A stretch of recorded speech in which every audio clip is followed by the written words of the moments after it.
Man there is a woman ಅನ್ನೋ ಮಾತೊಂದಿದೆ. Bantwal Lions ಕ್ಲಬ್ಬಿನ ಇತಿಹಾಸದಲ್ಲಿ ನಮ್ಮ ಕ್ಲಬ್ಬಿನ ಸದಸ್ಯರು ಕ್ಲಬ್ಬಿನ ಅಧ್ಯಕ್ಷ, ವಲಯ ಅಧ್ಯಕ್ಷ, ಪ್ರಾಂತ್ಯಾಧ್ಯಕ್ಷ, ಮುಂದಕ್ಕೆ ನಮ್ಮ ಜಿಲ್ಲೆಯ ಗವರ್ನರ್, ಅದಕ್ಕೂ ಮುಂದೆ ಹೋಗಿ ಮಲ್ಟಿಪಲ್ ಚೇರ್ಪರ್ಸನ್. ಇಂತಹ ಅತ್ಯುನ್ನತ ಹುದ್ದೆಯನ್ನು ಇರಬೇಕು ಅಂತಾದರೆ ಖಂಡಿತವಾಗಿಯೂ ಅವರ ಯಶಸ್ಸಿನ ಹಿಂದೆ ಒಂದು ಪ್ರೇರಕ ಶಕ್ತಿ ಇತ್ತು. ಆ ಪ್ರೇರಕ ಶಕ್ತಿ ನಮ್ಮ ಪವರ್ಫುಲ್ ಮಹಿಳೆ ಡಾಕ್ಟರ್ ದಿವ್ಯಾ ವಸಂತ್ ಶೆಟ್ಟಿ. ಎಲ್ಲ ಸದಸ್ಯರ ಫೇವರೇಟ್ ಕೂಡ ಹೇಳಿರ್ತಾರೆ ಅಂತ ಹೇಳಿದರೆ ತಪ್ಪಾಗಲ್ಲ. ಮಂಗಳೂರಿನ ಪ್ರತಿಷ್ಠಿತ ಕಾಲೇಜ್ ಸೈಂಟ್ ಅಲೋಸಿಸ್ ಇದರಲ್ಲಿ ಅಸಿಸ್ಟೆಂಟ್ ಪ್ರೊಫೆಸರ್ ಆಗಿರುವ ಇವರು ತನ್ನ ವೃತ್ತಿ ಮತ್ತು ಮುದ್ದಿನ ಮಕ್ಕಳಾದ ಧ್ರುವ ಮತ್ತು ಧೀಮಹಿ ಇವರಿಬ್ಬರ ವಿದ್ಯಾಭ್ಯಾಸದ ಪ್ರಯುಕ್ತ ಮಂಗಳೂರಿಗೆ ಶಿಫ್ಟಾಗಿದ್ದರೂ ಕೂಡ ಲಯನ್ಸ್ ಕ್ಲಬ್ ಬಂಟ್ವಾಳದ ಎಲ್ಲ ಚಟುವಟಿಕೆಗಳಲ್ಲಿ ತಪ್ಪದೆ ಭಾಗವಹಿಸುವುದು ಮಾತ್ರವಲ್ಲದೆ ಯಾವುದೇ ಪ್ರಚಾರವಿಲ್ಲದೆ, ನಾನು ಕಳೆದ ವರ್ಷ ಸೆಕ್ರೆಟರಿ ಆದಂತಹ ಸಂದರ್ಭದಲ್ಲಿ ಗೊತ್ತಿದೆ, ಪ್ರತಿ ತಿಂಗಳು ಸೇವಾ ಕಾರ್ಯಕ್ರಮವನ್ನು ನಾನು ಅಪ್ಲೋಡ್ ಮಾಡುವಂಥ ಸಂದರ್ಭದಲ್ಲಿ ಅವರ ವಾಟ್ಸಪ್ ಮೆಸೇಜಲ್ಲಿ ಒಂದೊಂದು ಅವರು ಮಾಡಿದ ಸರ್ವಿಸ್ಗಳನ್ನು ನನಗೆ ತಿಳಿಸಿದ್ರು. ಆದರೆ ಯಾವುದೇ ಪ್ರಚಾರವನ್ನು ಅವರು ಪಡೆದುಕೊಳ್ಳುತ್ತಿದ್ದರು. ಅಧ್ಯಕ್ಷರೇ, ಹಾಗೆಯೇ ವೇದಿಕೆಯ ಮುಂಭಾಗದಲ್ಲಿರುವ senior rank number Ramachandra sir, ಹಾಗೆಯೇ ಎಲ್ಲ ನನ್ನ ಹಿರಿಯ ಬಂಧು ಬಾಂಧವರಿಗೆ, ಹಾಗೆಯೇ ನನ್ನ ಆತ್ಮೀಯ ಮಿತ್ರರಿಗೆ ಹೃತ್ಪೂರ್ವಕವಾಗಿ ವಂದನೆಗಳನ್ನು ಸಲ್ಲಿಸುತ್ತಾ, ಮನದಾಳದ ಮಾತು ಅಂದರೆ ನಾನು ಪ್ರಿಪೇರ್ ಆಗಿಲ್ಲ, ಹೇಳಿ ಕೂಡ ಪ್ರಿಪೇರ್ ಆಗಿಲ್ಲ. ಸ್ಟ್ರಗಲ್ ಅಂತ ಹೇಳ್ಬೋದು. ಸ್ಟ್ರಗಲ್ ಅಂತ ಹೇಳ್ಬೋದಾ, ಅಥವಾ ಫುಲ್ ಆಫ್ ಇಮೋಷನ್ಸ್ ಇರುವಂತಹ ಒಂದು ಹುಡುಗಿ, ಇಮೋಷನಲಿ ಅನ್ಅವೈಲೇಬಲ್ ಆದಂತಹ ಒಂದು ಸಿಚುವೇಶನ್ ಅಂತ ಹೇಳ್ಬೋದಾ, ಅಥವಾ ಮುಖ ತುಂಬ ಮಾತಿಗೆ ನಗ್ತಿದ್ದ ಹುಡುಗಿ, ಸೀರಿಯಸ್ ಆದಂತಹ ಒಂದು ಟ್ರಾನ್ಸಿಷನ್ ಅಂತ ಹೇಳ್ಬೋದಾ, ಅಥವಾ ಮೆಚ್ಯೂರ್ ಆದಂತಹ ಟ್ರಾನ್ಸಿಷನ್ ಅಂತ ಹೇಳ್ಬೋದಾ, ಏನು ಅಂತ ಗೊತ್ತಾಗೋದಿಲ್ಲ. ಬಟ್ ನಾನು ಸುನಿಲ್ ಹೇಳಿದಾಗೆ ನಾನು ಅಳದಂಡಿಯಲ್ಲಿ ಜಯಭವಾನಿ ನಾರಾಯಣ್ ಶೆಟ್ಟಿ ಹಾಗೆಯೇ ಶ್ರೀಮತಿ ಶುಭಾ ಶೆಟ್ಟಿ ಅವರ ಪ್ರಥಮ ಪುತ್ರಿಯಾಗಿ ನಾನು ಜನ್ಮ ತಾಳಿದೆ. ಹಾಗೆಯೇ ಆಮೇಲೆ ನಮ್ಮದು ಕೂಡು ಕುಟುಂಬ, ಅಪ್ಪನ ಫ್ಯಾಮಿಲಿ ಎಲ್ಲ ಕೂಡು ಕುಟುಂಬ. ಅಲ್ಲಿ ಸುಮಾರು 20-25 ಜನ ಇದ್ದಂಥ ಫ್ಯಾಮಿಲಿ. ಮುಂದೆ ಉದ್ಯಮಕ್ಕೋಸ್ಕರ ಅಪ್ಪ ಉಜಿರೆಗೆ ಶಿಫ್ಟ್ ಆದರು, ಹಾಗೆಯೇ ನಮ್ಮ ಫ್ಯಾಮಿಲಿ ಕೂಡ ಶಿಫ್ಟ್ ಆಯಿತು.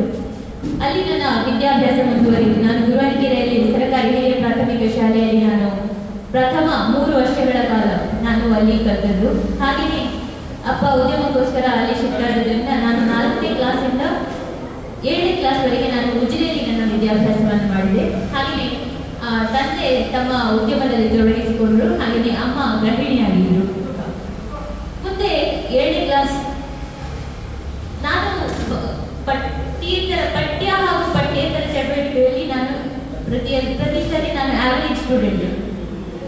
ಫಸ್ಟ್ ಟಾಪ್ 3 ಬರ್ತಾ ಇದ್ದೆ ಸಬ್ಜೆಕ್ಟ್ಗಳಲ್ಲಿ. ಹಾಗೆಯೇ ನನಗೆ ಹಾಡುವುದರಲ್ಲಿ ಬಹಳ ಒಲವಿತ್ತು. ಹಾಗೆಯೇ ನನ್ನ ಶಿಕ್ಷಕರು ಕೂಡ ನನಗೆ ತುಂಬ ಸಹಾಯ ಮಾಡಿದರು. ಹಾಗೆಯೇ ಈ ಪಠ್ಯೇತರ ಚಟುವಟಿಕೆ, ಹಾಡು ಇರಲಿ, ನಾಟಕ ಇರಲಿ, ಪ್ರತಿಯೊಬ್ಬರಲ್ಲೂ ಭಾಷಣ ಇರಲಿ, ನಾನು ಭಾಗವಹಿಸ್ತಾ ಇದ್ದೆ. ಇದರಲ್ಲಿ ನನಗೆ ಬಹಳ ಆಸಕ್ತಿ. ನನ್ನ ತಂದೆ ತಾಯಿ ಕೂಡ ನನಗೆ ತುಂಬ ಪ್ರೇರಣೆ, ಸ್ಫೂರ್ತಿ ತುಂಬಿಸಿದ್ರು. ನನ್ನ ಪ್ರಾಥಮಿಕ ಶಿಕ್ಷಣದಲ್ಲೂ ಹಾಗೆಯೇ ಮುಂದೆ ಹೈಸ್ಕೂಲ್ ಶಿಕ್ಷಣ ಆಗಲಿ. ಹೈಸ್ಕೂಲ್ ಶಿಕ್ಷಣಕ್ಕೆ ನಾನು ಸಂತ ತೆರೇಸಾ ಶಾಲೆ ಬೆಟ್ಟಂಗಡಿಯಲ್ಲಿ ನಾನು ಕಲಿತೆ. ಹಾಗೆಯೇ ಪುನಃ ಡಿಗ್ರಿಗೆ ನಾನು ಉಜಿರೆಗೆ PUC ಇಂದ ಡಿಗ್ರಿ ನಾನು ಉಜಿರೆ SDM ಉಜಿರೆಯಲ್ಲಿ ಕಲಿತೆ. ಇದರಲ್ಲಿ ಹಲವಾರು ನನ್ನ ಶಿಕ್ಷಣಕ್ಕೆ ನನ್ನ ತಂದೆ ತಾಯಿ ಅಲ್ಲದೆ ಹಲವಾರು ಶಿಕ್ಷಕರ ಪ್ರೇರಣೆ ಕೂಡ ನನಗೆ ಸ್ಫೂರ್ತಿಯಾಗಿದೆ. ಪ್ರತಿಯೊಂದರಲ್ಲೂ ನನಗೆ ಹುರಿದುಂಬಿಸ್ತಾ ಇದ್ರು. ಹಾಗೆಯೇ ನಾರ್ಮಲಿ ಪ್ರತಿಯೊಂದರಲ್ಲೂ ನನಗೆ ಸ್ವಲ್ಪ ಲೀಡರ್ಶಿಪ್ ಕ್ವಾಲಿಟಿ ಅಂತ ಹೇಳ್ತಾರೆ, ಸ್ವಲ್ಪ ಮುಂದೆ ಹೋಗ್ತಾ ಇದ್ದೆ. ಹಾಗಾಗಿ ನನಗೆ ಟೀಚರ್ಸ್ಗಳೆಲ್ಲ ಸ್ವಲ್ಪ ಹೆಚ್ಚು ಪ್ರೀತಿ ತೋರಿಸಿದ್ದಾರೆ ಅಂತ ಹೇಳ್ಬೋದು ನಾನು. ಹಾಗೆಯೇ ಹೈಸ್ಕೂಲ್ ನಂತರ ನಾನು PUC ಶಿಕ್ಷಣ ನಾನು PCMB ತಗೊಂಡೆ SDM ಉಜಿರೆಯಲ್ಲಿ. ಆಗ ನನಗೆ ಏನು ಪ್ಲಾನ್ ಇರಲಿಲ್ಲ, ನನಗೆ ವಿಷಯವೇ ಗೊತ್ತಿರಲಿಲ್ಲ. 10ನೇಲಿ ಕೂಡ ಒಳ್ಳೆ ಮಾರ್ಕ್ಸ್ ಇತ್ತು, ಟಾಪ್ 3 PUCಯಲ್ಲಿ ನನಗೆ PCM ತಗೊಂಡೆ. ಆದರೆ ನಾನು ಮುಂದೆ ಏನು ಮಾಡಬೇಕು ಅಂತ ನನಗಂತೂ ಗೊತ್ತಿರಲಿಲ್ಲ. ಯಾಕಂದರೆ ಅಪ್ಪ ಸಹ ತುಂಬ ಕಲಿತವರಲ್ಲ.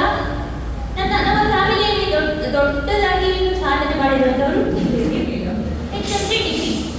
ಹಾಗಾಗಿ ನನಗೆ ಸೇಮ್ ಮಾಡೋ ವಿಷಯ ಗೊತ್ತಿರಲಿಲ್ಲ. ಮುಂದೆ ಅಪ್ಪ ಹೇಳಿದ್ರು CET ಬರೀ ಮಗ ಅಂತ. ಸ್ವಲ್ಪ ಅಮ್ಮಂದು ಸ್ವಲ್ಪ ಪ್ರೆಷರ್ ಸ್ವಲ್ಪ ಜಾಸ್ತಿ ಇತ್ತು, ಕಲಿ ಕಲಿ ಕಲಿ ಅಂತ ಹೇಳಿ. ಅಂದರೆ ಅಪ್ಪ ಹೆಚ್ಚಾಗಿ ಬಿಸ್ನೆಸ್ ಅಂತ ಹೇಳಿ ಒಳಗೆ ಇರ್ತಾ ಇದ್ರು. ಅಮ್ಮಂದು ಸ್ವಲ್ಪ ಓದಿಸ್ತಾ ಇದ್ರು. ನಮಗೆ 10ನೇ ಕ್ಲಾಸ್ವರೆಗೆ ಅವರು ತುಂಬ ಫೋರ್ಸ್ ಮಾಡ್ತಾ ಇದ್ರು, ಓದ್ಲೆ ಜೀವನದಲ್ಲಿ ಅಂತ. ಆಮೇಲೆ PUCಗೆ ಬಂದ ಮೇಲೆ ನೋಡುವ CET ಎಲ್ಲರೂ ಬರೀತಾರಲ್ಲ, ನೀವು ಕೂಡ ಬರೀತಾರೆ. CETಯಲ್ಲಿ ಕೂಡ ಒಳ್ಳೆ ರ್ಯಾಂಕ್ ಸಿಕ್ಕಿತ್ತು ನನಗೆ. ಆದರೆ ಇಂಜಿನಿಯರಿಂಗ್ ಕಾಲೇಜಿಗೆ ಸೇರಿದ ಅಥವಾ ಡೆಂಟಲ್ಗೆ ಸೀಟ್ ಸಿಕ್ಕಿದ್ದು. ಡೆಂಟಲ್ಗೆ ಸೀಟ್ ಸಿಗುವಾಗ ದೂರ ಆಯಿತು, ಧಾರವಾಡದಲ್ಲಿ ನನಗೆ ಸೀಟ್ ಸಿಕ್ಕಿತ್ತು. ಮತ್ತೆ ದೂರ ಆಯಿತು ಅಂತ ಹೇಳಿ ನನಗೆ BSc ಮಾಡುವ ಅಂತ ಹೇಳಿ BSc ಕಳಿಸಿದ್ರು. ಅದರಲ್ಲಿ ನನ್ನದು ಏನು ಪಾತ್ರ ಇರಲಿಲ್ಲ. ನನಗೆ ಕಲಿಯುವುದು ಮಾತ್ರ ಒಂದು ವಿಷಯ. ನನಗೆ ಮುಂದೆ ಏನು ಮಾಡಬೇಕಂದ್ರೆ ಏನು ವಿಷಯವೇ ಇರಲಿಲ್ಲ. ಬಟ್ ಅಮ್ಮನಿಗೆ ಒಂದು ಆಸೆ ಇತ್ತು, ಇವಳೊಂದು ಹೇಗೂ ಕಲಿತಾ ಇದ್ದಾಳೆ, ಮುಂದೆ ಇವಳೊಬ್ಳು ಲೆಕ್ಚರ್ ಆಗಿ ಹಾಗೆ ಆ ದಾರಿಯಲ್ಲಿ ಹೋಗಲಿ ಅಂತ ಅವರಿಗೆ ಅಮ್ಮನಿಗೆ ಒಂದು ಆಸೆ ಇತ್ತು. ಹಾಗಾಗಿ ನಾನು BSc ಆದಮೇಲೆ MSc ಕಲಿಯುವುದು ಅಂತ. BSc ಆವಾಗ ಏನಾಯ್ತಂದರೆ BSc ಕೂಡ ನಾನು PCM ತಗೊಂಡಿದ್ದೆ, ಫಿಸಿಕ್ಸ್ ಕೆಮಿಸ್ಟ್ರಿ ಮ್ಯಾಥ್ಸ್. ಆಗ ಅಷ್ಟೊತ್ತಿಗೆ ನಮ್ಮ ಅಮ್ಮ ಶುರು ಮಾಡಿದ್ರು ಮಾವನ ಹತ್ರ ಮಲೆಯಲ್ಲಿ ಮತ್ತೆ ಪ್ರಪೋಸಲ್ ಅಂತ ಹೇಳಿಕೊಂಡು. ಆಗ ಸ್ವಲ್ಪ ಅಪ್ಪನಿಗೆ ಸ್ವಲ್ಪ ಫೈನಾನ್ಷಿಯಲ್ ಪ್ರಾಬ್ಲಮ್ ಇತ್ತು. ನಾನು ಡಿಗ್ರಿ ಕಲಿತಾ ಇರುವಾಗ ತುಂಬಾನೇ ಫೈನಾನ್ಷಿಯಲ್ ಪ್ರಾಬ್ಲಮ್ ಇತ್ತು. ಅದಕ್ಕೋಸ್ಕರ ಅಮ್ಮ ಹೇಳಿದ್ರು ಈ ಒಬ್ಬಲಲ್ಲಿ ಒಂದು ಸೆಟಲ್ ಆಗೋಣ, ಒಂದು ಎಂಟು ಹೋಗೋ ಟೆನ್ಷನ್ ಒಬ್ಬಲಲ್ಲಿ ಸೆಟಲ್ ಆಗೋಣ ಅಂತ ಹೇಳಿಕೊಂಡು ಅಮ್ಮ ಮಾವನವ್ರ ಹತ್ರ ಎಲ್ಲ ಅಪ್ಲಿಕೇಶನ್ ಹಾಕಿ ಶುರು ಮಾಡಿದ್ರು. ಹಾಗೆ ಕೊನೆಗೆ ಏನಾಯ್ತಂದ್ರೆ ನನ್ನ ಯಜಮಾನರು ಮತ್ತು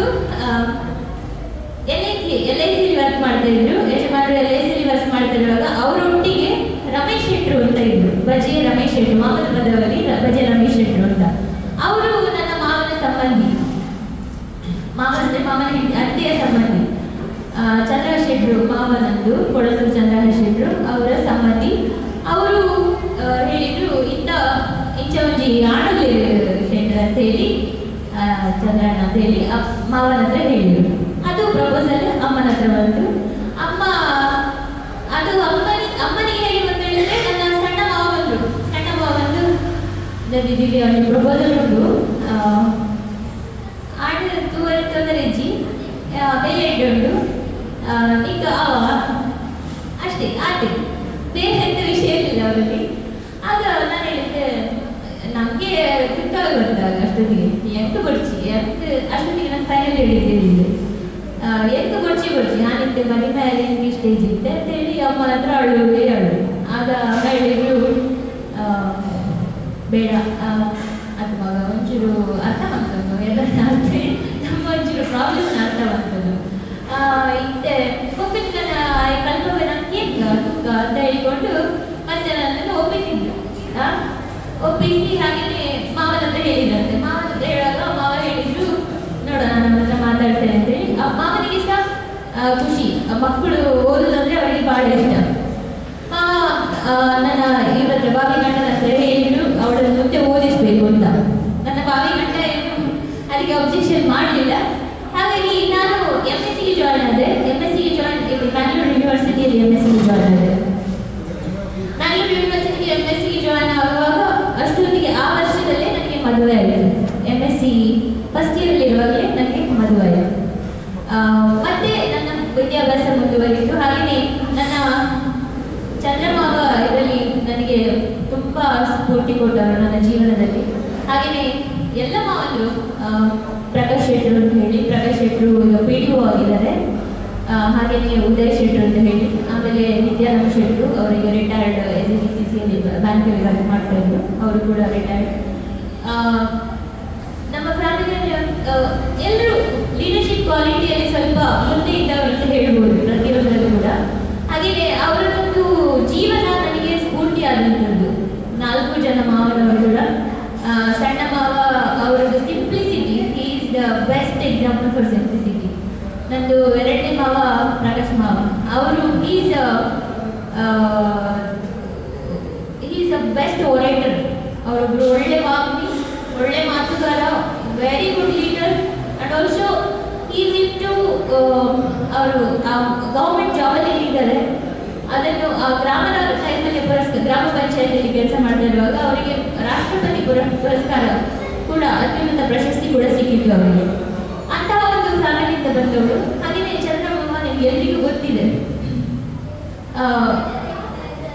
ಅವರೆಲ್ಲ ಗುಣಗಳು ಸ್ವಲ್ಪ ಸ್ವಲ್ಪ ನನಗೆ ಬಂದಿದೆ, ಗೊತ್ತಿಲ್ಲ. ಬಟ್ ಅವರಿಂದಾಗಿ ನಾನು ಸ್ಫೂರ್ತಿ ಪಡ್ತಿದ್ದೇನೆ ಅಂತ ಖಂಡಿತವಾಗ್ಲೂ ಹೇಳ್ಬೋದು. ಹಾಗೆಯೇ ಫಸ್ಟ್ ಇಯರ್ MSc ಯಲ್ಲಿ ನಾನು ಇಲ್ಲಿ BC ರೋಡಿಗೆ ಫಸ್ಟ್ ಇಯರ್ MSc ಇರುವಾಗ ನಾನು ಹಾಸ್ಟೆಲಲ್ಲಿ ಇದ್ದೆ. ಫಸ್ಟ್ ಇಯರ್ MSc ಹಾಸ್ಟೆಲಲ್ಲಿ ನಾನು ಆರಾಮ್ಸೆ, ನನಗೆ ಏನು ಪ್ರಾಬ್ಲಮ್ ಇರಲಿಲ್ಲ.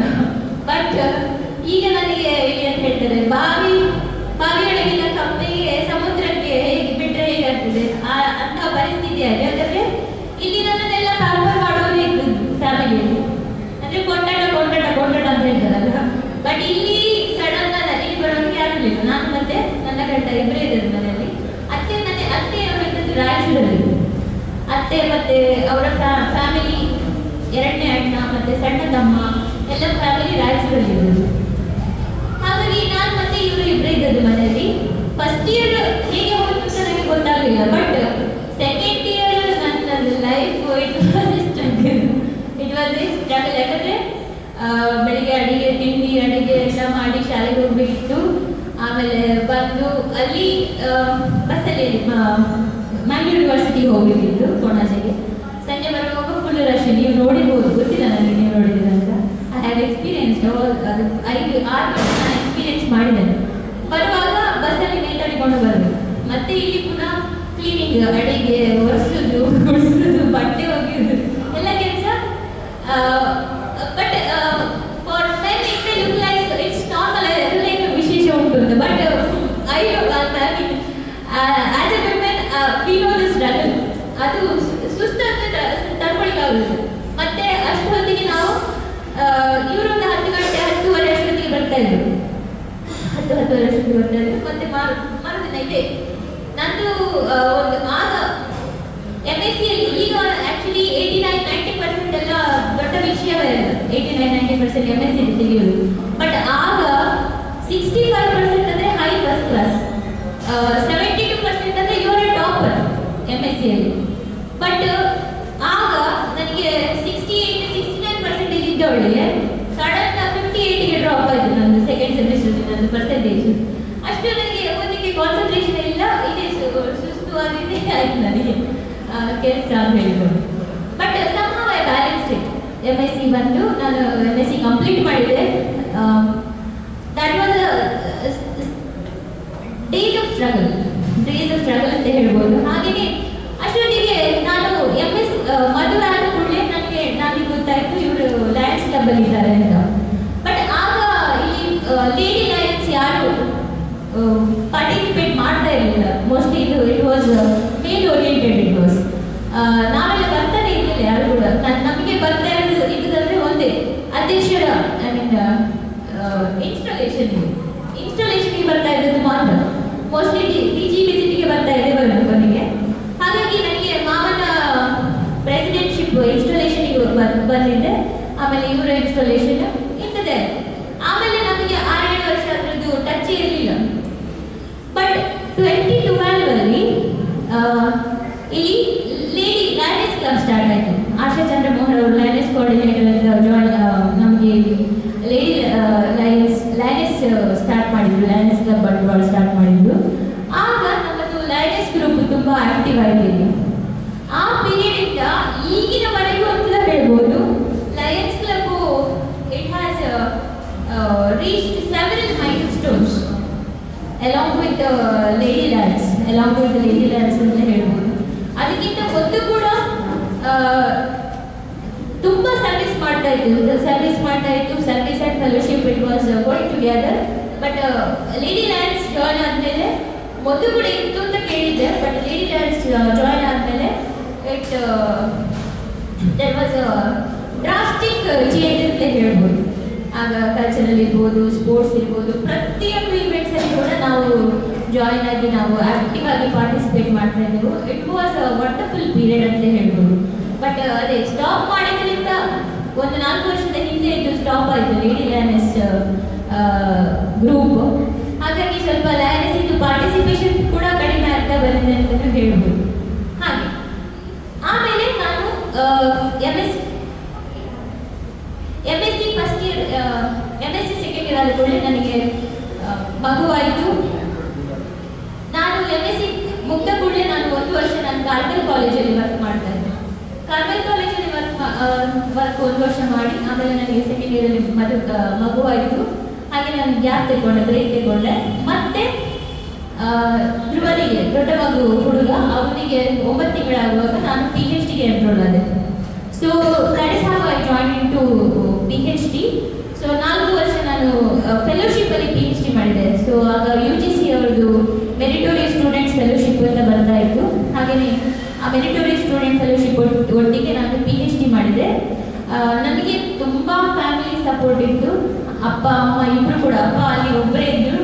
ನನ್ನ ಅಮ್ಮ 4 ವರ್ಷ ಕೂಡ ನನ್ನೊಟ್ಟಿಗೆ ಇದ್ದು ನನ್ನ ಮಗುವನ್ನು ನೋಡಿಕೊಂಡು ನಾನು ವಿದ್ಯಾಭ್ಯಾಸ ಕಲೀಲಿಕ್ಕೆ ನನಗೆ ಹೆಲ್ಪ್ ಮಾಡಿದ್ರು, ತುಂಬ ಹೆಲ್ಪ್ ಮಾಡಿದರು. So immediately after that I joined Saint Aloysius college as an assistant professor. ಆಮೇಲೆ ನನಗೆ PUCಗೆ ಜಾಯಿನ್ ಆದಮೇಲೆ ನಾನು ಕಲ್ಚರಲ್ ಎಲ್ಲ ಸ್ಟಾಪ್ ಮಾಡಿದ್ದೆ. ಆ್ಯಕ್ಚುಲಿ ಅಂದರೆ ನಮಗೆ ಎಲ್ಲ ಎಜುಕೇಷನ್ ಅಂತ ಹೇಳಿ ಕಲಿಯೋದು ಅಂತ ಹೇಳಿ ನಾವೆಲ್ಲ ಕಂಪ್ಲೀಟ್ ಸ್ಟಾಪ್ ಆಗಿತ್ತು. ಬಟ್ ಅದೇನು ಹೇಳ್ತಾರೆ, ರೀಫರ್ಬಿಶ್ ಯಾವಾಗ ಆಗ್ತದೆ, ನಾನು ಇಲ್ಲಿ ಜಾಯಿನ್ ಆದಮೇಲೆ ಲಯನ್ಸ್ ಕ್ಲಬ್ ಜಾಯಿನ್ ಆದಮೇಲೆ ಇಲ್ಲಿ ನನಗೆ ಪ್ರೇಯರ್ ಸಾಂಗ್ ಅಂತ. ಅಷ್ಟರೊಳಗೆ ನಾನು ಪ್ರೇಯರ್ ಸಾಂಗ್ ನಾನು ಮನೆಯಲ್ಲಿ ಹೋಗ್ತಾ ಇದ್ದೆ, ಅದು ಬೇರೆ ವಿಷಯ. ಬಟ್ ಬೇರೆ ಎಲ್ಲಿ ಕೂಡ ನಾನು ಹಾಡಿದ್ದು ಅನ್ನೋದು ಇಲ್ಲ ನಾನು PUCಗೆ ಬಂದ ಮೇಲೆ. But this lionism has given lot of opportunity for me, lot of opportunity. It is because of my uncle Chandra Shetty and my husband Vasan Shetty. And ಪ್ರತಿಯೊಂದರಲ್ಲೂ ನನಗೆ ಏನು ಹೇಳ್ತಾರೆ, ಲಯನಿಸಮ್ ನಿಮಗೆ ಎಲ್ರಿಗೂ ಗೊತ್ತಿದ್ದ ಹಾಗೆ it's overall development. Service fellowship ಬಿಟ್ಟರೆ ನಿಮಗೆ you will become an all rounder. ನನಗೆ ಹೇಳ್ತಾ ಇದ್ದಾರೆ ಅಂದರೆ JC ಕೂಡ ಹಾಗೆ it's an organization which helps you with your overall development ಅಂತ ಹೇಳ್ಬೋದು. ಹಾಗೆಯೇ ಪ್ರತಿಯೊಂದಕ್ಕೂ MC ಆಗಿರಲಿ, ಸಿಂಗಿಂಗ್ ಆಗಿರಲಿ, ಎಲ್ಲದರಲ್ಲೂ ಪಾರ್ಟಿಸಿಪೇಟ್ ಮಾಡಲಿಕ್ಕೆ ನನಗೆ ಅವಕಾಶ ಸಿಕ್ಕಿತು. ಮತ್ತು ಇವರು ಗವರ್ನರ್ ಆದಮೇಲೆ, ಡಿಸ್ಟ್ರಿಕ್ಟ್ ಗವರ್ನರ್ ಆದಮೇಲೆ ನಾನು ಪ್ರತಿಯೊಂದನ್ನು ನಾನು ಎಂಜಾಯ್ ಮಾಡಿದೆ. ಬೀಯಿಂಗ್ ಫಸ್ಟ್ ಲೇಡಿ ನಾನು ಎಲ್ಲ ಕಾರ್ಯಕ್ರಮ ಆಲ್ಮೋಸ್ಟ್ ಎಲ್ಲರೂ ಕೇಳ್ತಾ ಇರೋದು ಒಂದೇ, ಈ ಎಂಚ ಕ್ಲಾಸ್ ಅಜ್ಜೆ ಎಂಚ ಮಾಡ್ತು ಒಬ್ಬರೊಬ್ಬರು 345 ದಿನ ಎಂಚ. It was not 365 days, I should say. The day he started his tenure as the secretary, district cabinet secretary, it all started. ಅವರು ಯಾವಾಗಲೂ ಬರೋದು ಲೇಟ್ ನೈಟ್ ಮಾರ್ನಿಂಗ್, ಅದಕ್ಕೆ ಟೈಮ್ ಅಂತ ಇರಲಿಲ್ಲ. So I think almost since 2017 he started his lionism career in the district. ಅದಕ್ಕಿಂತ ಮೊದಲು piece poster ಇತ್ತು, ಅದೆಲ್ಲ ಇತ್ತು. ಬಟ್ ಫುಲ್ ಟೈಮ್ ಕ್ಯಾಂಡಿಡೇಚರ್ ಆಗಿರ್ಬೋದು, ಆಮೇಲೆ ಡಿಸ್ಟ್ರಿಕ್ಟ್ ಗವರ್ನರ್ ಕಂಟೆಸ್ಟ್ ಇರ್ಬೋದು. I was sometimes I felt hectic balancing both work life, family life, ಮತ್ತೆ ಅಡಿಗೆ ತಿಂಡಿ ತರೋದು, ಗ್ರಾಸರೀಸ್ ತರೋದು, ಸಾಮಾನು ತರೋದು ಎಲ್ಲ ನಾನೇ ಮಾಡಬೇಕಿತ್ತು. ಅಲ್ಲ, ಈಗ ಸಹ ನಾನೇ ಮಾಡೋದು, ಅದು ಬೇರೆ ವಿಷಯ. ಈಗ ಸಹ ನಾನೇ ಮಾಡೋದು. ಬಟ್ ಅಲ್ಲಿ I was feeling very difficult because ನನಗೆ ಸಂಜೆ ಬಂದ ಕೂಡಲೇ ನಾನು ಹೋಯ್ ಇದೆ ಗವರ್ನರ್ ವಿಸಿಟ್ ಅಂತ. ಅದಕ್ಕಿಂತ ಒಂದು ಫಸ್ಟ್ ವೈಸ್ PDG ಆಗಿದ್ರು, ಸೆಕೆಂಡ್ PDG ಆಗಿದ್ರು, ಆಗಲೂ ಹೋಗ್ಲಿಕ್ಕಿತ್ತು ಹೆಚ್ಚಾಗಿ. ಬಟ್ ಸಮ ದೇವರು ಏನೋ ನಡೆಸ್ಕೊಂಡು ಹೋದ್ರು, ನನಗೆ ಗೊತ್ತಿಲ್ಲ ಹೇಗೆ ಹೋದ್ರು ಅಂದರೆ. ಹೇಳ್ತಾ ಇದ್ದ ಹಾಗೆ ಟೈಮ್ ಹೇಗೆ ಮುಗಿತು ಅಂತ ಗೊತ್ತಾಗಲಿಲ್ಲ. But I enjoyed every bit of it. I live the moment ಅಂತ ಹೇಳ್ಬೋದು. ಅಷ್ಟು I was thoroughly enjoy it. ಮತ್ತೆ ಆಮೇಲೆ ಇವರು ಪಾಸ್ಟ್ ಮಲ್ಟಿಪಲ್ ಕೌನ್ಸಿಲ್ ಚೇರ್ಮನ್ ಆದಮೇಲೆ ಸ್ವಲ್ಪ ನಾನು ನಮ್ಮದು ಪಾರ್ಟಿಗೆ ಬಂತು, ಸ್ವಲ್ಪ ರನ್ನಿಂಗ್ ರೇಸ್. ಅಷ್ಟೊತ್ತಿಗೆ ನಾನು ಸ್ವಲ್ಪ ಬ್ಯಾಲೆನ್ಸ್ ಆಗಲಿಕ್ಕೆ ಸರಿಯಾಗಿತ್ತು ಮತ್ತೆ. ಆಮೇಲೆ ಈಗ ನಮ್ಮದು all these years my life has been tremendous with the help of my family, especially my daddy and my mummy. Without them I'm nothing. ಅವರು ಇಲ್ಲದಿದ್ದರೆ ನಾನು ಎಂತ ಏನು ಅಚೀವ್ ಮಾಡಲಿಕ್ಕೆ ಚಾನ್ಸೇ ಇಲ್ಲ. ಸೊ ಎಲ್ಲ ನಾನು ಕ್ರೆಡಿಟ್ಸ್ ಅವರಿಗೆ ಹೇಳ್ತೇನೆ. ಆಮೇಲೆ ನನ್ನದು ಸೆಕೆಂಡ್ ಫ್ಯಾಮಿಲಿ ಅಂತ ಹೇಳ್ಬೋದು, ಇದು ಲಯನ್ಸ್ ಫ್ಯಾಮಿಲಿ. ಎಲ್ಲರೂ ನನಗೆ ಅಂಕಲ್ ಆಂಟೀಸ್ ಮತ್ತು ಅಣ್ಣ ಎಲ್ಲರೂ they are like my second family. They have loved me. ನನಗೆ ಎಷ್ಟು ಪ್ರೀತಿ ಕೊಟ್ಟಿದ್ದಾರೆ ನಮಗೆ ಹೇಳಲಿಕ್ಕೆ ಸಾಧ್ಯ ಇಲ್ಲ. ಆಲ್ ಥ್ರೂ ಔಟ್ ನಮ್ಮ ಪ್ರೀತಿ ವಿಶ್ವಾಸ ಎಲ್ಲದಕ್ಕೂ ನಾನು ಚಿರಋಣಿ ಅಂತಲೇ ಹೇಳ್ಬೋದು. ಹಾಗೆಯೇ ಇಂಥದ್ದೊಂದು ಈಗ ಮತ್ತೊಂದು ನನಗೆ ಏನು ನನಗೆ ಇಷ್ಟ ಆಯಿತು ಅಂದರೆ, ನನ್ನ ತಂದೆ ತುಂಬ ಅವರು ದಾನ ಮಾಡೋದು ಕೊಡೋದು ಅಂಥದ್ದೆಲ್ಲ ಅವರಿಗೆ ಭಾರಿ ಇಷ್ಟ. ಕಿಸೆಯಲ್ಲಿ 5 ಪೈಸೆ ಅದನ್ನು ಹೇಳ್ಕೊಡ್ತಾರೆ, ಬೇಕಿದ್ರೆ ಅವರು ಯಾರಾದ್ರೂ ಮನೆ ಕೇಳಿದರೆ ಕೊಡ್ತಾರೆ ಅಂತ ಅವರು ಜನ. ಬಟ್ ಕೊಟ್ಟು ಅವರಿಗೆ ಕೊನೆಗೆ ಅವರಲ್ಲಿ ಎಂತ ಇಲ್ಲ ಅಂತ ಆಯಿತು. ಬಟ್ ಸ್ಟಿಲ್ ಅವರು ಈಗ ಸಹ ಹೇಳ್ತಾರೆ, ಅಬ್ಬು ಅವ್ರನ್ನ ಅಬ್ಬು ಅಂತ ಕರೀತಾರೆ. ಈಗ ಸಹ ಹೇಳ್ತಾರೆ ಒಂಜಿ ಕೇರನ್ ಬಂದಾಗ ಅವಕ್ಕೆ ಒಂಜಿ ಹೆಲ್ಪ್ ಮಾಡ್ಕೊಡು, ನಿಖಿಲ್ ನಮ್ಮ ಕೈ ಹೆಚ್ಚಿನ ಸಾಧ್ಯ ಉಂಟು ಅವೇ ಒಂಚಿ ನಿಖಿಲ್ ಕೊರಡು, ನಿಖಿಲ್ ಮಾಡ್ಕೊಡು, ಹೆಲ್ಪ್ ಮಾಡ್ಕೊಡು ಅಂತ. ದ್ಯಾಟ್ ಮೇಬಿ ಅದು ಬೈ ಬರ್ತೇ ನನಗೆ ಅದು ಆಟೋಮ್ಯಾಟಿಕ್ ಬರ್ತಾ ಇಲ್ಲ, ಗೊತ್ತಿಲ್ಲ ನನಗೆ ಅವ್ರು ಹೇಳಿ ಅಂತ ಹೇಳಿಕೊಂಡು. ಆಮೇಲೆ ಐ ಫೆಲ್ಟ್, ಯಾಕೆ ನಾನು ಸಮಾಜದಲ್ಲಿ ಇಷ್ಟೆಲ್ಲ ಕೆಲಸ ಮಾಡ್ತಾರೆ ಹೆಚ್ಚಿನವರು, ಅವರನ್ನು ಇಂಟ್ರೊಡ್ಯೂಸ್ ಮಾಡುವಂತಹ ಕಾರ್ಯಕ್ರಮ ಯಾಕೆ ನಾನು ಮಾಡಬಾರ್ದು ಅಂತ ಹೇಳಿಕೊಂಡು. ಯಾಕಂದರೆ ಈಗ social media has become way of life. It's become a way of life. ನಮ್ಮದೊಂದು ಯಾಕಂದರೆ ಹೆಚ್ಚಿನವರ ವಿಷಯ ಜಗತ್ತಿಗೆ ಗೊತ್ತಿಲ್ಲ. I wanted to showcase them. ನನಗೆ ಅವರನ್ನೊಂದು ರೆಕಗ್ನೈಸ್ ಮಾಡಿ ಇಂಟ್ರೊಡ್ಯೂಸ್ ಮಾಡಬೇಕು ಅಂತ ನನಗೆ ತುಂಬ ಆಸೆ ಇತ್ತು. ಹಾಗಾಗಿ ಈ ವರ್ಷದ ಪ್ರಾರಂಭದಲ್ಲಿ ನಾನು ದಿವ್ಯ ದಿಶಾ ಅಂತ ನನ್ನ ಕೆಲಸಕ್ಕೂ ನನ್ನ ಗಂಡನ ಸಪೋರ್ಟು ಪ್ರತಿಯೊಂದರಲ್ಲಿ ಇದೆ. ಅವರು ನನ್ನೊಟ್ಟಿಗೆ ಬರೋದಿಲ್ಲ, ಬಟ್ ಹಿ ಹ್ಯಾಸ್ ಲೈಕ್ ಏನು ಹೇಳ್ತಾರೆ, ಅದು one he has given me freedom. That is the thing. So I told him like how about ಹಾಗೆ ಮನ್ಪೋಲಿ ಅಂತ ಹೇಳಿಕೊಂಡು. ಸೊ ನಾನು ಹಾಗಾಗಿ ಫಸ್ಟಿಗೆ ಯಾರನ್ನು ಇಂಟ್ರೊಡ್ಯೂಸ್ ಮಾಡೋದಪ್ಪ, ಅಷ್ಟೊತ್ತಿಗೆ ನನಗೆ ವಸಂತ ಬಾಳಿಗಂಟು. ಏನು ಯಾಕೆ ವಸಂತ ಬಾಳಿಗಂಟು?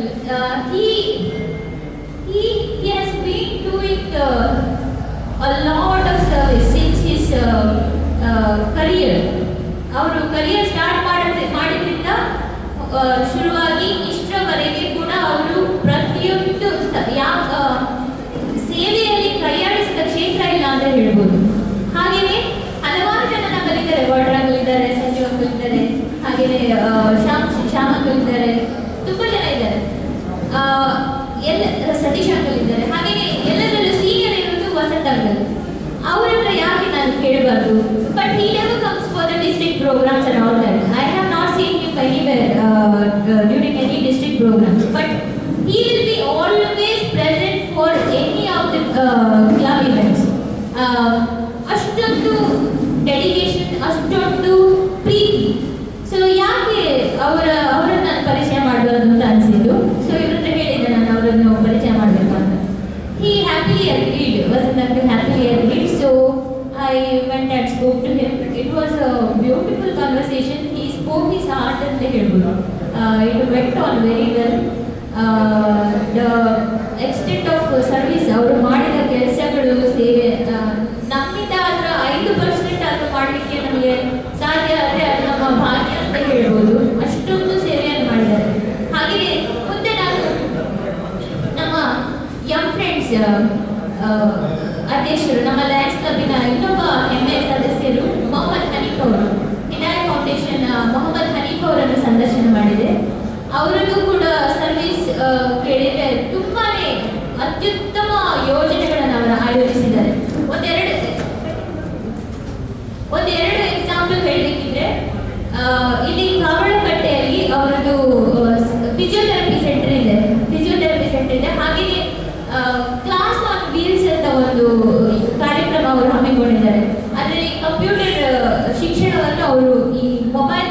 ಕಲಿಸ್ತಾ ಇದ್ದಾರೆ. ಹಾಗೆಯೇ ಹಲವಾರು ಹೆಣ್ಣು ಮಕ್ಕಳ ಶಿಕ್ಷಣಕ್ಕೆ ಹೆಲ್ಪ್ ಆಗ್ತಾ ಇದ್ದಾರೆ. ಹಾಗೆಯೇ ಇನ್ನೊಂದು ಮಹತ್ವದ ಯೋಜನೆ ಅಂದ್ರೆ ಕಾರುಣ್ಯ ಯೋಜನೆ. ಈ ಯಂಗ್ ಫ್ರೆಂಡ್ಸ್ ಅವರು ಕಾರುಣ್ಯ ಯೋಜನೆ ಮೂಲಕ ಸುಮಾರು ದಿನಕ್ಕೆ 700-800ರಷ್ಟು ಜನರಿಗೆ ಒಂದು ಹೊತ್ತಿನ ಊಟವನ್ನು ಸುಮಾರು 7-8 ವರ್ಷಗಳಿಂದ ನಡೆಸಿಕೊಂಡು ಬರ್ತಾ ಇದ್ದಾರೆ. ಇಟ್ ಈಸ್ ರಿಯಲಿ ಕಮೆಂಟೇಬಲ್ ಪ್ರಾಜೆಕ್ಟ್ ಅಂತ ಹೇಳ್ಬೋದು. ಅಂತಹ ಒಂದು ಐಡಿಯಾ ನಮಗೆ ಆಕ್ಚುಲಿ ಬರೋದಿಲ್ಲ, ಬಟ್ ಅವರೇ ಒಂದು ಕ್ಲೋಸ್ ಫ್ರೆಂಡ್ಸ್ ಜಾಯಿನ್ ಆಗಿ ಇಂತಹ ಒಂದು ಪ್ರೋಗ್ರಾಮ್ ಸ್ಟಾರ್ಟ್ ಮಾಡಿದ್ರಿಂದಾಗಿ ದಟ್ ಆ ಮೂವ್ಮೆಂಟ್ ಅದು ಸಾಗ್ತಾ ಉಂಟು, ಈಗ ಕೂಡ ಸಾಗ್ತಾ ಉಂಟು. ಅಂತಹ ಯೋಜನೆಗಳನ್ನು ಕೇಳುವಾಗ ನಿಜವಾಗ್ಲೂ ಅನಿಸ್ತದೆ ನಮ್ಮ ನಮ್ಮ ವೈಯಕ್ತಿಕವಾಗಿ ನಾವು ಏನ್ ಮಾಡ್ತಾ ಇದ್ದೇವೆ ಅಂತ ನಮಗೆ ಒಂದು ಪ್ರಶ್ನೆ ಬರ್ತದೆ. ಹಾಗೆ ಅನಿಸುವಾಗ ಯಾಕೆ ನಮ್ಮಿಂದ ಕೂಡ ಏನಾದರೂ ಒಂದು ಸಮಾಜಕ್ಕೋಸ್ಕರ ಯಾಕೆ ನಾವು ಹೆಲ್ಪ್ ಆಗಬಾರ್ದು ಅಂತ ಒಂದು ಆಲೋಚನೆಗಳು automatic we will get inspired from ದಮ್. ಅದೊಂದು ಇನ್ಸ್ಪಿರೇಷನ್ ಅಂತ ಹೇಳ್ಬೋದು. ಹಾಗೆಯೇ ಕಲ್ಚರಲ್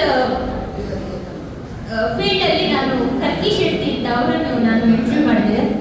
ಅವರದ್ದು ವಿಷಯ ಹೇಳಬೇಕಿದ್ರೆ ಶಿ ಇಸ್ ವಾಕಿಂಗ್ ಎನ್ಸೈಕ್ಲೋಪೀಡಿಯಾ ಅಂತ ಹೇಳ್ಬೋದು. ಅವರು ಹೇಳುವ ಸಂಧಿ ಪಾಠನ ಆಗಿರ್ಬೋದು, ಶಿ ಲಿವ್ಡ್ ಹರ್ ಲೈಫ್. ಅವರದ್ದು it's a pathetic life she live, but ಆದರೆ ಅವರ ನಾಲೆಜ್ ಏನಿರ್ಬೋದು ಅಥವಾ ಆ ಸಂಧಿ ಪಾಠನ ಹೇಳುವಂತಹ ಕಲೆ ಏನಿರ್ಬೋದು, ದಟ್ ಈಸ್ ರಿಯಲಿ ಅಮೇಝಿಂಗ್. ಈಗಲೂ ಒಂದು 2 ಗಂಟೆಯ ಪದ್ಯ ಅವರು ಈಗಲೂ ಕೂಡ ಪಾಠ ಮಾಡಿ ಕಂಟಿನ್ಯೂಸ್ ಹೇಳ್ತಾರೆ. ಹಾಗೆಯೇ ಪಾಠನ ಕೂಡ ಅಂತಹ ಹಲವಾರು ಪಾಠಗಳ ಸಂಗ್ರಹ ಅವ್ರ ಹತ್ರ ಉಂಟು. ಹಾಗೆಯೇ ಹಾಜಬಸಲ್ಲಿ ಇಂಟರ್ವ್ಯೂ ಮಾಡಿದೆ, ಅದು ಕೂಡ ಒಂದು ಬಹಳ ಅತ್ಯುತ್ತಮ ಎಕ್ಸ್ಪೀರಿಯನ್ಸ್. ಹಾಗೆಯೇ ಮುಂದೆ ಹಲವಾರು ಸುಮಾರು 15-16 ಜನರದ್ದು ಕನ್ವರ್ಸೇಷನ್ ಇಂಟರ್ವ್ಯೂ ಮಾಡಿದ್ದೇನೆ ಈ ವಿಶೇಷ ಕಾರ್ಯಕ್ರಮದ ಮೂಲಕ. ನನಗೆ ಯಾರು ನೋಡ್ತಾರೋ ಏನೋ ಗೊತ್ತಿಲ್ಲ, but I have been getting inspiration from ದಮ್. ನನಗೆ ತುಂಬ ಇನ್ಸ್ಪೈರ್ ಆಗ್ತಾ ಉಂಟು. ಆಲ್ವಿನ್ ನೊರಾನಿ ಸರ್ ಅಂತ, ಅವರು ಕೂಡ he was a corporate executive vice president ITC. ಅವರು ಕೂಡ ಅವರ ITC ಕ್ಯಾಂಪಸ್ಸಲ್ಲಿ ಗ್ರೀನ್ ಇನಿಷಿಯೇಟಿವ್ಸ್ ಹೇಗೆ ಮಾಡಿದ್ದಾರೆ ಅಂತ ಹೇಳಿಕೊಂಡು ತುಂಬ ಅತ್ಯುತ್ತಮವಾಗಿ ಮಾತಾಡಿದ್ದಾರೆ. ಅವರದ್ದು ಕೂಡ ಸಂದರ್ಶನ ಬಹಳ ಖುಷಿಯಾಯಿತು. ಹೀಗೆ ಮುಂದುವರಿತಾ ಉಂಟು. ಗೊತ್ತಿಲ್ಲ ನಾನು ಎಷ್ಟು ಸಮಯ ಮಾಡ್ತೇನೆ ಅಂತ. ಹಾಗೆ ಮೊನ್ನೆ ರಾಧಣ್ಣ ಫೋನ್ ಮಾಡುವಾಗ ಮನದಾಳದ ಮಾತು ಅಂತ ಹೇಳುವಾಗ ನನಗೆ ಮನದಾಳದಲ್ಲಿ ಆಲೋಚನೆ ಆಗ್ತಾ ಇತ್ತು, ಎಷ್ಟು ಬೋರ್ಡಿತ್ತು ನಾವು ರಾತ್ರಿ ಆಲೋಚನೆ ಮಾಡ್ತಾ ಇದ್ದೆ. ವಿಡಿಯೋ ಎಡಿಟಿಂಗ್ ಮಾಡುವಾಗ ಅದು ಒಂದು 15 ಮಿನಿಟ್ಸ್ ಇದ್ದು ವಿಡಿಯೋ ನಿಮಗೆ 3 ಗಂಟೆ 4 ಗಂಟೆ ಆದರೂ ಎಡಿಟಿಂಗ್ ಮುಗಿಯುವುದಿಲ್ಲ. ಅಲ್ಲಿ ಸರಿ ಇಲ್ಲ ಇಲ್ಲಿ ಸರಿ ಇಲ್ಲ ಅಂತ ಹೇಳ್ಕೊಂಡು ಅಷ್ಟೊತ್ತಿಗೆ ರಾಧಣ್ಣಂದು ಫೋನ್ ಬಂತು, ದಿವ್ಯಾಗ ಒಂಜಿ ಮನದಾಳನ ಮಾತಿರು ಅಂತ ಎಂಟು ಒಂದು ಓಡಿಸಿದ್ದೇನೆ ಅಂತ ಹೇಳುವಾಗ ಇವರು ನನಗೆ ಪುನಃ ಸ್ಫೂರ್ತಿ ಆದರು ಅಂತ ಹೇಳ್ಬೋದು ಆ ಕಾರ್ಯಕ್ರಮವನ್ನು ಕಂಟಿನ್ಯೂ ಮಾಡಲಿಕ್ಕೆ. ಹಾಗೆಯೇ ಮತ್ತೊಂದು ಸಣ್ಣ ಆಲೋಚನೆ ಬಂತು ಏನಂತ ಹೇಳಿದ್ರೆ, ನಾನು ಮೊನ್ನೆ ಗೌರ್ಮೆಂಟ್ ಶಾಲೆಗೆ ಹೋಗಿದ್ದೆ. ನಿಜವಾಗಿ ನಾನು ಸರ್ಕಾರಿ ಹಿರಿಯ ಪ್ರಾಥಮಿಕ ಶಾಲೆಗಳಲ್ಲಿ ಯಾಕೆ ಸರ್ಕಾರದ್ದು ಪ್ರಾಬ್ಲಮ್ ಅಂತ ಆಗುದಿಲ್ಲ, ಬಟ್ ಇಲ್ಲಿ ಶಿಕ್ಷಕರದ್ದು ಕಷ್ಟವು ನನಗೆ ಅರ್ಥ ಆಗುದಿಲ್ಲ. ನೀವು ಶೌಚಾಲಯಕ್ಕೆ ಹೋದ್ರೆ ನಿಮಗೆ ಅಲ್ಲಿ ಶೌಚಾಲಯಕ್ಕೆ ಹೋಗ್ಲಿಕ್ಕೆ ಬೇಡ ಅಂತಹ ಪರಿಸ್ಥಿತಿ. ಅವ್ರು ಹೇಳ್ತಾರೆ, ಮುಖ್ಯ ಶಿಕ್ಷಕಿ ಹೇಳ್ತಾರೆ, ಎಂತ ಮಾಡೋದಮ್ಮ, ಅವರು 1 ಮಾಡಿದ್ರೆ ಸಹ ನಾವೇ ತೊಳಿಬೇಕು, 2 ಮಾಡಿದ್ರೆ ಸಹ ನಾವೇ ತೊಳಿಬೇಕು, ಶಿಕ್ಷಕರೇ ತೊಳಿಬೇಕು. There is no helper. ಅಲ್ಲಿ ಒಂದು ಹೆಲ್ಪರ್ ಕೂಡ ಇಲ್ಲ. 106 ಮಕ್ಕಳಿದ್ದಾರೆ ಶಾಲೆಯಲ್ಲಿ, ಬಟ್ ಅವರಿಗೆ ಬಿಸಿ ಊಟಕ್ಕೆ ಹೆಲ್ಪರ್ ಕೊಡ್ತಾರಂತೆ. ಬಿಸಿ ಊಟಕ್ಕೆ ಒಂದಿಬ್ಬರನ್ನು ಅಡಿಗೆ ಕೆಲಸಕ್ಕೆ ಇಡ್ತಾರೆ. ಬಟ್ ಇಲ್ಲಿ ಒಂದು ಕುಡಿಸ್ಲಿಕ್ಕೆ ಬರೆಸ್ಲಿಕ್ಕೆ ಮಕ್ಕಳಿಂದ ಮಾಡಿಸಿದ್ರು. ಅವರು ಗೌರ್ಮೆಂಟ್ ಹೇಳ್ತದಂತೆ, ಮಕ್ಕಳಿಂದ ಮಾಡಿಸ್ಬೇಡಿ, ಗೌರ್ಮೆಂಟ್ ಇದು ಕೆಲಸ ಎಲ್ಲ ಮಾಡಿಸ್ಬೇಡಿ, ಮತ್ತೆ ಯಾರಿಂದ ಮಾಡಿಸ್ಬೇಕು, ಟೀಚರ್ ಗುಡಿಸ್ಬೇಕಾ ಅಂತಹ ಪರಿಸ್ಥಿತಿ. ಅದಕ್ಕೆ ಮೊನ್ನೆ ಇತ್ತೀಚೆಗೆ ನಾನು ಒಂದು ಶಾಲೆಗೆ ಹೋಗಿ ಅವ್ರದ್ದು ಟೀಚರ್ ಅಂತ ಮಾತಾಡಿಸುವಾಗ ಅವ್ರು ಹೇಳಿದ್ರು ಸರ್ಕಾರ ನಲಿಕಲಿ ಶಿಕ್ಷಣ ಹೇಗಂದ್ರೆ ಆಕ್ಚುಲಿ 3 ಕ್ಲಾಸಿನ ಮಕ್ಕಳನ್ನು ಒಂದೇ ಕ್ಲಾಸಲ್ಲಿ ಕೂತ್ಕೊಂಡು ಪಾಠ ಮಾಡೋದು. 4 ಗಂಟೆ ಇಲ್ಲಿ ಮಾತಾಡ್ತಾರೆ, 4 ಗಂಟೆ ಇಲ್ಲಿ ಮಾತಾಡ್ತಾರೆ, 4 ಗಂಟೆ ಇಲ್ಲಿ ಮಾತಾಡ್ತಾರೆ. ಇಲ್ಲಿ ಮಾತಾಡುವಾಗ ಇಲ್ಲಿಯ ಮಕ್ಕಳೆಲ್ಲ ಫುಲ್ ಆಟ ಆಡ್ತಿರ್ತಾರೆ ಅದೇ ಕ್ಲಾಸ್ ರೂಮಲ್ಲಿ. ಇಲ್ಲಿ ಮಾತಾಡುವಾಗ ಆ ಕಡೆಯವರೆಲ್ಲ ಕೂತ್ಕೊಂಡು ಆಚೆ ಗೊತ್ತಾಗುದಿಲ್ಲ ಅಂತಹ ಒಂದು ಪರಿಸ್ಥಿತಿ. ನಿಜವಾಗ್ಲೂ ನಾನು ಹೇಳ್ತೇನೆ. ಆಮೇಲೆ ಇಟ್ಸ್ ರಿಯಲಿ ಗ್ರೇಟ್. ಅವರು ಅವರ ಏನು ಹೇಳ್ತಾರೆ, ಅದಕ್ಕೆ ಏನು ವರ್ಡ್ ಹೇಳ್ತಾರೆ, ಅನಿವಾರ್ಯವೋ ಅವಶ್ಯಕತೆಯೋ ಏನು ಅರ್ಥ ಆಗುದಿಲ್ಲ ಅಂತ ಒಂದು ಪರಿಸ್ಥಿತಿ. ಸರ್ಕಾರ ಮೂಲಭೂತ ಸೌಕರ್ಯ ಕೂಡ ಇಲ್ಲ. ಒಂದು ಲೈಬ್ರರಿ ಆಗಲಿ, ಇಷ್ಟೊಂದು ಮಕ್ಕಳು ಬರಬೇಕು ಅಂತ ಹೇಳಿದ್ರೆ ಹೇಗೆ ಮಕ್ಕಳು ಬರ್ತಾರೆ? ಒಂದು ಒಂದು ಪ್ರಾಪರ್ ಆದ ಒಂದು ಟಾಯ್ಲೆಟ್ ಇಲ್ಲ ಮಕ್ಕಳಿಗೆ. ಅಂತಹ ಶಾಲೆಗೆಲ್ಲ ಮಕ್ಕಳು, ನಾನು 3-4 ಶಾಲೆಗೆ ಹೋದೆ ಬಂಟ್ವಾಳ ಏರಿಯಾದಲ್ಲಿ. ಒಂದೇ ಒಂದು ಶಾಲೆಯಲ್ಲಿ ಒಂದು ಪ್ರಾಪರ್ ಶೌಚಾಲಯ ಇಲ್ಲ, ಪ್ರಾಪರ್ ಕ್ಲಾಸ್ ರೂಮ್ಸ್ ಇಲ್ಲ. ಅಂತಹ ಒಂದು ಶಾಲೆಗೆ ಪಾಪ ಈ ಏನ್ ಹೇಳ್ತಾರೆ, ಬೇರೆ ಅನಿವಾರ್ಯತೆಯಿಂದ ಅವರು ಕಳಿಸ್ತಾರೆ ಮಕ್ಕಳನ್ನು. ಬಟ್ ಅವರನ್ನು ನಾವು ಒಂದು ಸತ್ಪ್ರಜೆಗಳನ್ನಾಗಿ ಮಾಡಬೇಕಿದ್ರೆ ದೇ ರಿಯಲಿ ಡಿಸರ್ವ್ ಇಟ್. ನಿಜವಾಗ್ಲೂ ಅವರು ಆ ಮಕ್ಕಳು they deserve it, but they don't get it. ಅಂತಹ ಒಂದು ಪರಿಸ್ಥಿತಿ ಆಗಿದೆ. ಸೊ ಹಾಗಾಗಿ ಯಾವಾಗ ಈ ಪರಿಸ್ಥಿತಿಗಳೆಲ್ಲ ಸರಿಯಾಗ್ತದೆ ಗೊತ್ತಿಲ್ಲ. But I think Lions club and Rotary clubs like hours can make a huge difference in their life ಅಂತ ನನಗೆ ಅನಿಸ್ತದೆ. ಮೇ ಬಿ ಆಗ ನನಗೆ ಅನಿಸಿದ್ದು ಇದು ಬುಕ್ ಕಲೆಕ್ಷನ್ ಡ್ರೈವ್ ಮಾಡಬೇಕು ಅಂತ. ಮಕ್ಕಳು ದೇ ಆರ್ ವೆರಿ ಟ್ಯಾಲೆಂಟೆಡ್. ನಾನು ಹುಡುಗಿ ಇದು ಹಾಡು ಕೇಳಿದೆ, ಬಹಳ ಚಂದ ಹಾಡ್ತಾರೆ. ಪ್ರತಿಭಾ ಕಾರಂಜಿ ಎಲ್ಲ ಮಾಡ್ತಾರೆ, ಚಿನ್ನರ ಮೇಳ ಅದೆಲ್ಲ ಇರ್ತದೆ ಅವ್ರದ್ದು. ಬಟ್ ಅದು ಅವರಿಗೆ ಎಸ್ಟಾಬ್ಲಿಷ್ ಆಗಲಿಕ್ಕೆ ಅವರಿಗೆ ಬೇರೆ ಯಾರು ಹೊರಗಿಂದ ಯಾರು ಅವರನ್ನು ಮುಂದೆ ನೋಡುವಂಥವರಿಲ್ಲ, ಅಂತಹ ಒಂದು ಪರಿಸ್ಥಿತಿ. ಹಾಗಾಗಿ ನಾನು ಒಂದು ರಿಕ್ವೆಸ್ಟ್ ಲ್ಯಾಂಡ್ಸ್ ಕ್ಲಬ್ ಇಂದ ಬೀಂಗ್ ಎ ಮೆಂಬರ್ ಆಲ್ಸೋ, ಯಾಕಂದರೆ ಅಂತಹ ಒಂದು ಶಾಲೆಗಳನ್ನು ಮೇ ಬಿ ದತ್ತು ತೆಗೆದುಕೊಳ್ಳೋದು ಸಹ ಆಗ್ಬೋದು. ಅಂತಹ ಒಂದು ಶಾಲೆಗಳನ್ನು ನಾವು ಯಾಕೆ ಅಭಿವೃದ್ಧಿ ಪಡಿಸಬಾರ್ದು? ಗೌರ್ಮೆಂಟ್ ಶಾಲೆಗೆ ಗೌರ್ಮೆಂಟ್ ಅನುದಾನ ಬರುವುದಿಲ್ಲ. ಗೌರ್ಮೆಂಟ್ ಅನುದಾನ ಬಂದರೆ ಸಹ ಅದು ಸಾಕಾಗುವುದಿಲ್ಲ. ಒಂದು ಕಂಪ್ಯೂಟರ್ ತಗೊಳ್ಳಿಕ್ಕೆ ಕೂಡ ಅವರು ಕಷ್ಟಪಡ್ತಾರೆ. ಮೂಲಭೂತ ಮುಖ್ಯ ಶಿಕ್ಷಕಿಗೆ ಒಂದು ಕಂಪ್ಯೂಟರ್ ಓರಿಯೆಂಟೇಷನ್, ಕಂಪ್ಯೂಟರ್ ಬಗ್ಗೆ ಒಂದು ಓರಿಯೆಂಟೇಷನ್ ಕೂಡ ಇಲ್ಲ. ಅಂತಹ ಪರಿಸ್ಥಿತಿಯಲ್ಲಿ ಅವರಿದ್ದಾರೆ. ಸೊ ಹೇಗೆ ನಾವು ಎಕ್ಸ್ಪೆಕ್ಟ್ ಮಾಡಬಹುದು ಅದೊಂದು ಅಭಿವೃದ್ಧಿ ಆಗ್ತದೆ ಅಂತ ಹೇಳಿಕೊಂಡು? ಪಾಪ it is not their fault, ಆ ಮಕ್ಕಳದ್ದು ಫಾಲ್ಟ್ ಅದು. ಸೊ ದೊಡ್ಡವರ ಫಾಲ್ಟ್ ಇಂದಾಗಿ ಮಕ್ಕಳು ಅನುಭವಿಸ್ತಾರೆ ಅಂತಹ ಒಂದು ಪರಿಸ್ಥಿತಿ. So this is my opinion ಅಷ್ಟೇ. ನಾನು just I went through that, so I just spoke. It's my honest request to Lions Club and what do you think on that side also. So thank you very much for patiently hearing that.